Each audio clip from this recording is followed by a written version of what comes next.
Cigano, so what brings you to here?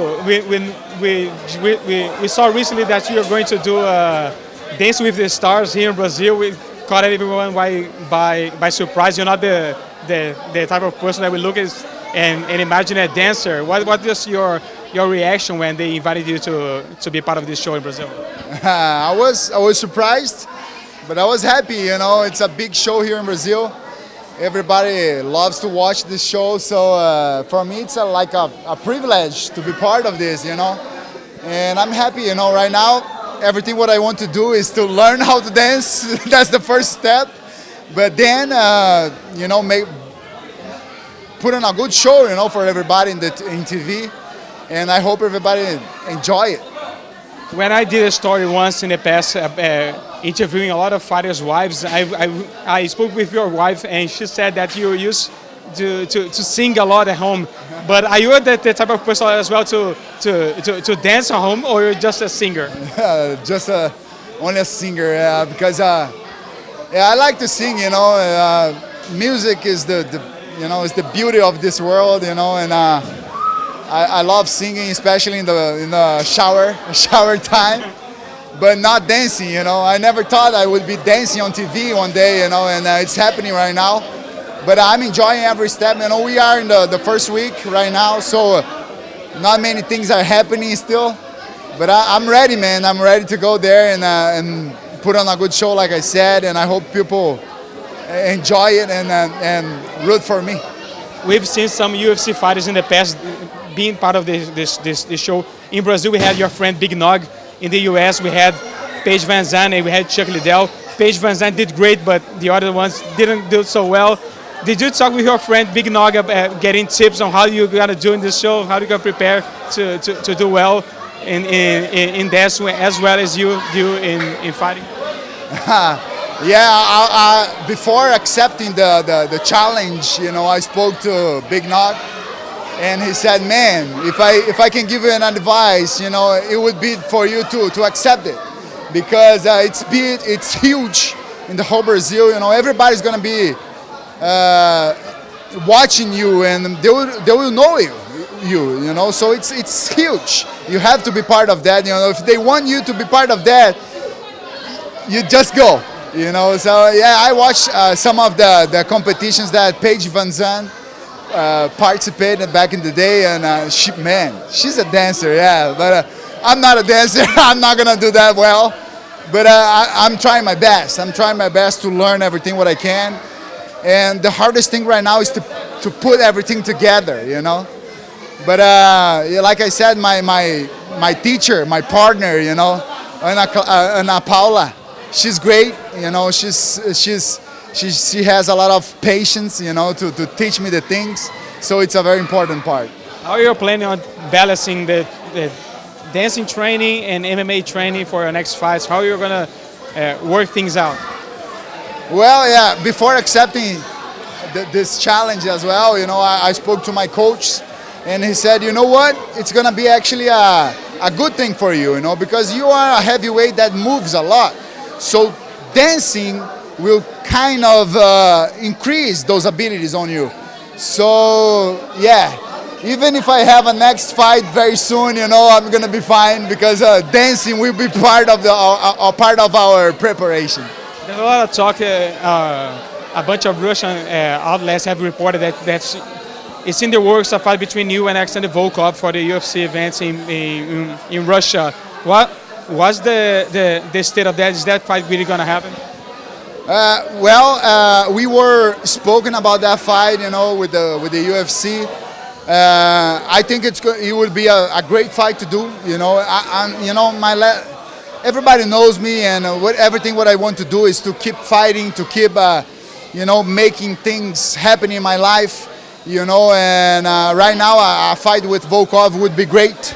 So I hope that the UFC can make this fight happen, and if not, they give me another one, you know, because I wanna fight as soon as possible again, because you know, my goals right now is to have the rematch with Ngannou, you know, and then my third fight with Stipe. You know, he did great on his fight now, becoming the champion again, and I'm really happy for him, you know. But I have my goals as well, and the biggest goal is to become the champion again. So I know that I have a lot of work to do, and I'm ready for that.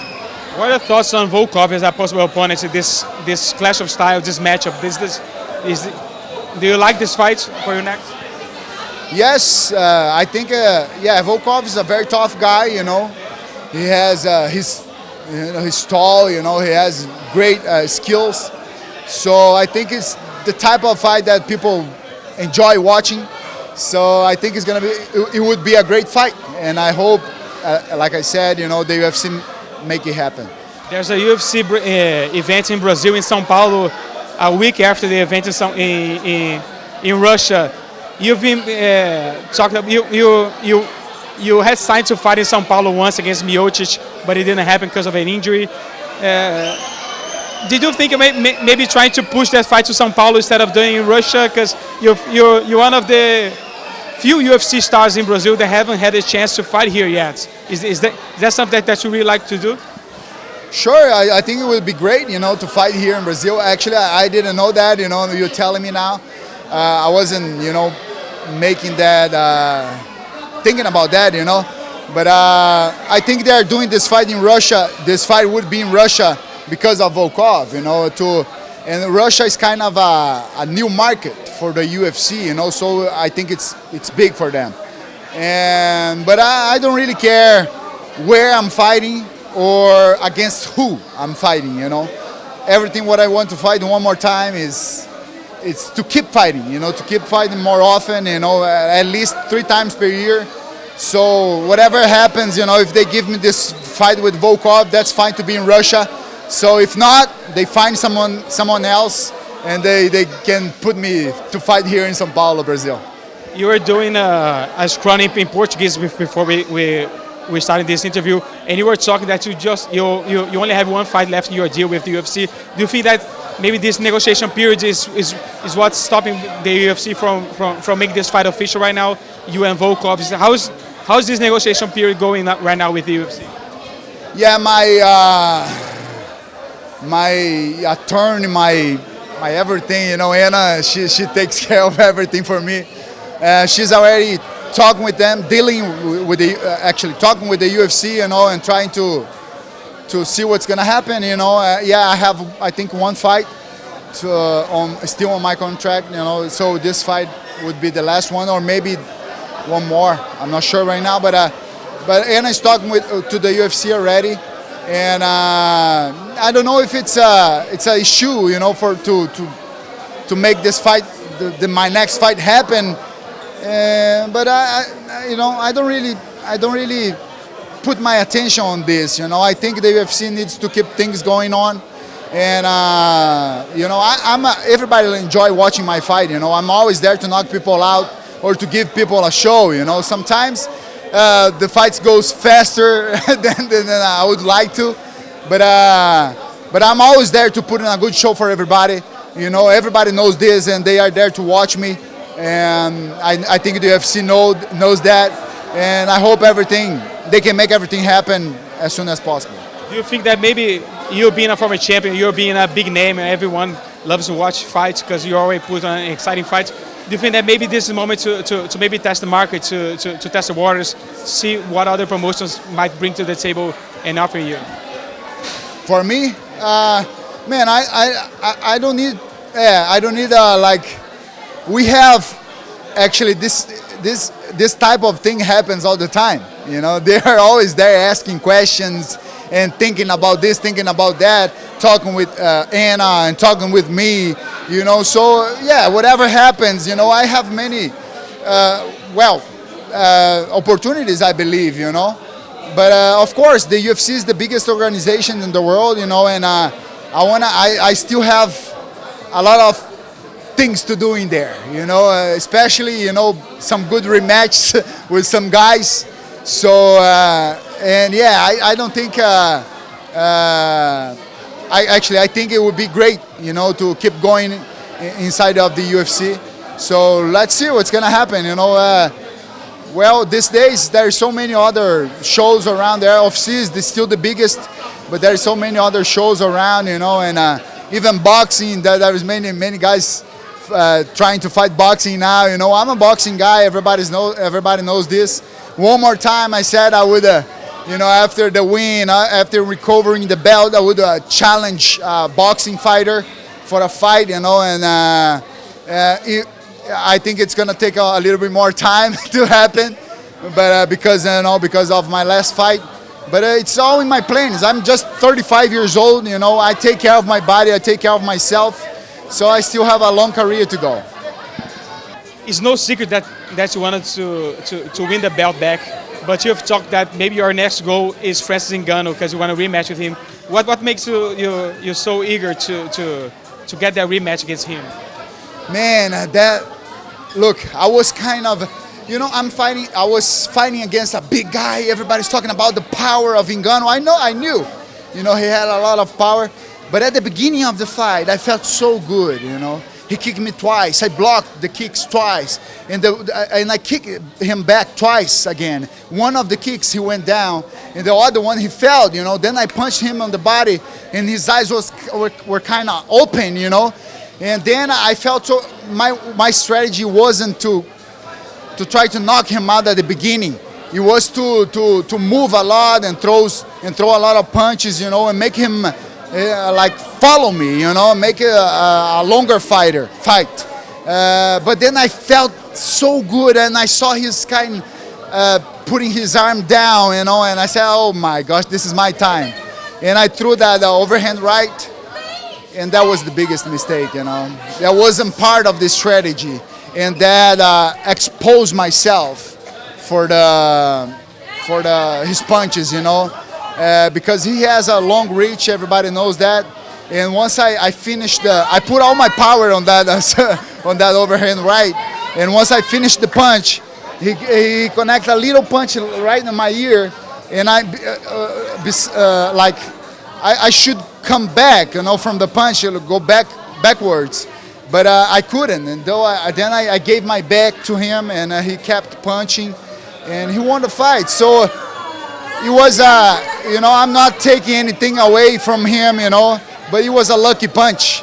When I say lucky, there's a big mistake in the fight world, you know, and everything in life, you know. Sometimes we say the guy he won because he's lucky. It doesn't mean nothing bad, you know. Being lucky means that you're taking some attitude, you know, you're doing something positive. You know, then lucky can reach you, can find you. You know, so being lucky is something important, is something good for you. So that's what happened in that fight. You know, he connected a good punch, and he enjoyed the moment and finished the fight.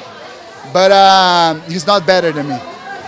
Do you kind of hope he gets the next title shot and then you go get this rematch for the belts, or do you think the UFC is probably going to go with the trilogy between Miocic and DC?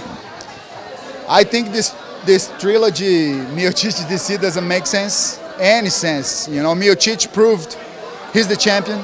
You know, that's what I mean. You know, this is the most dangerous division in any sport. You know, so once you connect the punch, your opponent is probably going to go down. You know, and that's what happened in their first fight. You know, Cormier connected a good punch. Miocic felt the punch. It was the same moment that I'm trying to explain for you what happened with me and Ngannou. You know, it was a lucky moment. Not taking anything away from DC again. But it was a lucky moment. You know, now Miocic went there. He suffered. He survived for the first rounds, and he came back and he imposed himself and got the victory. Man, that was a brilliant performance. You know, I was fan of Miocic before, and now I'm more fan of him. You know, as a fighter, and as a person too, he's a great guy. But he deserves to be the champion. He deserves to be the baddest man on the planet right now. You know, and so it doesn't make any sense to have this rematch with DC. And the rest of the question was, if you think that they should do this trilogy fight, and if you kind of hope that Ngannou wins the belts and you go there and take the belt away from him. That would be perfect. That would be perfect. One of the fights that I want to do because I really respect him too, you know, is the trilogy with Miocic. You know, but Ngannou, the fight with Ngannou would be perfect. I don't think he can beat Miocic. Miocic is a very smart fighter, but whatever happens, you know, that rematch with Ngannou makes me feel good, you know. So I wanna have that fight happening again, you know, and as soon as possible, because if you wait too much, then it doesn't make sense anymore. You know, people they take whatever you say like 3 years ago, they come to you, but you said that. Okay, I said that, but 3 years ago, not today, you know. So it makes sense right now to do, or maybe in few months, or 1 year maybe, you know. But after that, you know, after more fights are happening and things, you know, maybe it's not gonna make sense anymore. So then I'll change my mind. Right now, that's what I want to do. There's a lot of talk of maybe Jon Jones moving up to heavyweight to maybe challenge for the heavyweight title. Do you think he's gonna do as well as he's doing at light heavyweight if he moves up to fight heavyweight and fight bigger guys? Well, I think he could do very well. He could do very well. You know, Jon Jones is the #1 baddest guy on the planet. You know, actually, he's #1 pound for pound in the world. You know, so I think he could do very well in the heavyweight division. But yeah, it's a kind of different. You know, I don't think not many different things. You know, but more power on the punches, more power on the grappling and everything. You know, so. You know, his last fight with Marreta, yeah, he did good, but Marreta did very, very good, you know. So showed us a lot of other things about Jon Jones, you know. So I think he can decide to make this move because it's gonna be good for the heavyweight division too to have him here. Do you think Thiago Santos won that fight against Jon Jones, or you scored it for Jon Jones? Oh my gosh, yeah, I would say, yeah, we couldn't take the belt away from him. You know, when you're fighting for the title, you have to make it clear, you know, that you won the title. So it's hard to say, man, because Marreta did so well, man. I was so happy for him. But it's hard to say. But what I'm gonna say right now is this: you know, you need to do a little bit more than the normal. You know, we have to make sure you won the fight to have the belt. So let's go for the next one. I know that Marreta is gonna come back much stronger from this fight. You know, and I have no doubts that he's gonna become the champion at some point. Last question for you. Right after Miocic and DC2, Bellator president Scott Coker tweeted that Ryan Bader is the best heavyweight in the world right now. What are your thoughts on that? Well,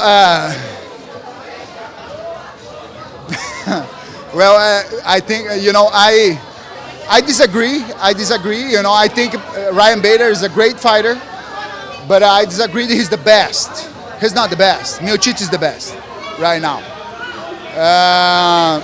But yeah, Ryan Bader is a guy, you know, who has knockout power. He has some grappling skills too. So he always put in a good show, you know. But he's I think a little far from being the best heavyweight.